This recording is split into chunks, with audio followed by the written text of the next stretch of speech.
देखो आज हम वर्ग अष्टम में मंगलम पाठ का प्रथम पाठ का मतलब कि अर्थ कर रहे हैं।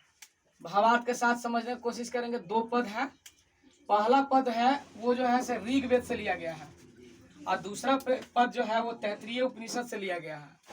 इसमें क्या कहा गया है? संगच्छध्वम संबद्धध्वम सं वो मानांसी जानताम। संगच दध्वम मतलब कि साथ चले। संग मन होता है साथ, गच दवम इसमें चले। संग वदवम मतलब कि साथ बोले। संग वही साथ, वो माने तुम्हारा, मानांसी माने मन, जानता माने समान हो। फिर क्या कहता है? देवा भागम, भागम माने हिस्सा। देवता माने देवा में देवता होता है, देवता। और भागम माने हिस्सा लेते थे। जो हवन या जो शुभ कार्य होता था उसमें हिस्सा लेते तो उसकी यहाँ पर बात रखी गई है कि भागम में से हिस्सा। यथा जैसे, पूर्वे पहले, सजनना समान विचार वाले, उपासते मन प्राप्त करते हैं। मतलब पहला पद में क्या है? संगच्ඡध्वम संबद्धध्वम संवो मानांसी जानताम देवाभागम यथा पूर्वे सजनाना उपासते। इसका अर्थ यह हुआ कि साथ चलो, साथ बोलो। यहाँ पर कहा गया है कि आपस में मिलजुल करके रहने की बात होनी चाहिए। साथ चलो, साथ बोलो। तुम्हारा मन एक जैसा होना चाहिए, समान होना चाहिए। जैसे देवता लोग प्राचीन समय में, पूर्व में होता प्राचीन समय में, जैसे देवता लोग प्राचीन समय में शुभ कार्य के लिए अर्थात हवन की कार्य के लिए भाग लेते थे या हवन के कार्य में सम्मिलित होते थे और वो श्रेष्ठ बन जाते थे। इसी अर्थ के हिसाब से लिखा गया है कि साथ चलो, साथ बोलो। तुम्हारा मन एक समान होना चाहिए, जैसे कि पूर्व समय में देवता एक साथ अपने शुभ कार्यों में भाग लेते थे। दूसरा पद में है कि सह नावतु सह नौ भुक्तनतु सह वीर्यम करवा वह तेजस्वी नावधीतमस्तु माँ विद्विषा वह।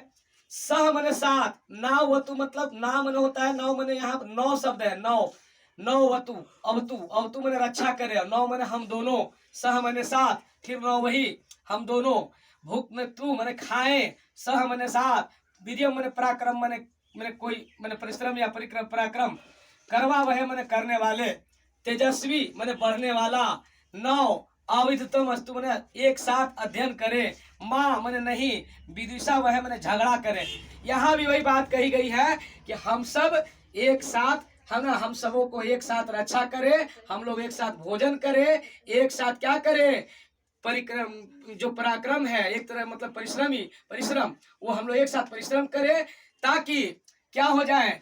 हम लोग एक साथ ही, हम लोगों का शिक्षा भी प्राप्त हो और हम लोग एक साथ ही तेजस्वी बने, आपस में कभी झगड़ा ना करें। ऐसी मतलब कि भगवान से या ईश्वर से हम क्या कर रहे हैं? आवाहन कर रहे हैं। इस पद के माध्यम से बताया गया है कि हे प्रभु, हम लोग एक साथ रहें, एक साथ खाएं, एक साथ मेहनत करें और ताकि एक साथ ही तेजस्वी हो जाए, एक साथ शिक्षण करते हुए और आपस में कभी झगड़ा ना करें। ऐसा हम लोगों को मतलब कि बुद्धि दीजिए, इस तरह के हम लोगों को काम कीजिए, ऐसा मतलब को कामना कर रहे हैं इस पद के माध्यम से।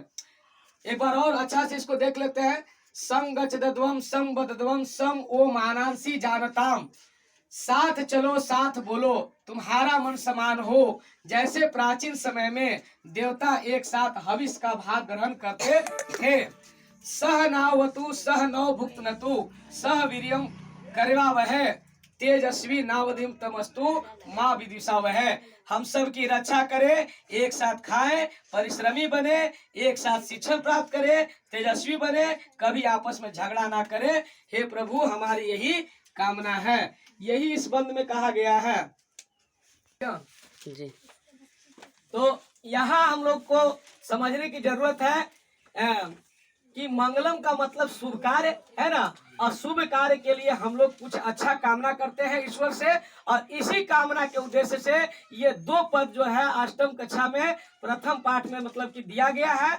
और जैसा कि मैंने अभी हिंदी करके बताया, शब्दों को तोड़ के बताया, अपने से भी कोशिश कीजिए कि सभी शब्दों को एक साथ हम हिंदी को अपने हिसाब से समझें और इसको क्या करें कि कोई जरूरी नहीं है कि हम जैसे लाइनों को लिखे हैं उसी तरह से लिखना है, ऐसा नहीं है। अपने हिसाब से इसको शब्द को पिरो कर करके और हिंदी अर्थ को समझना है। भावार्थ जब लिखना है तो लिखना है कि प्रस्तुत पद मंगलम पाठ से लिया गया है जो ऋग्वेद से उद्धृत है। इसका तात्पर्य है कि ईश्वर से हम कामना करते हैं कि हे प्रभु, हम लोगों को ऐसा कामना है कि पूरा कीजिए, वरदान दीजिए, इस हम लोग साथ में रहें, साथ में बोले, साथ में चले, हमारी मन एक साथ एक जैसी हो, जैसे कि पूर्व समय में भी देवता गण भी एक साथ ही हविष्य में या अच्छे काम में भाग लेते थे और वो श्रेष्ठ हो गए थे।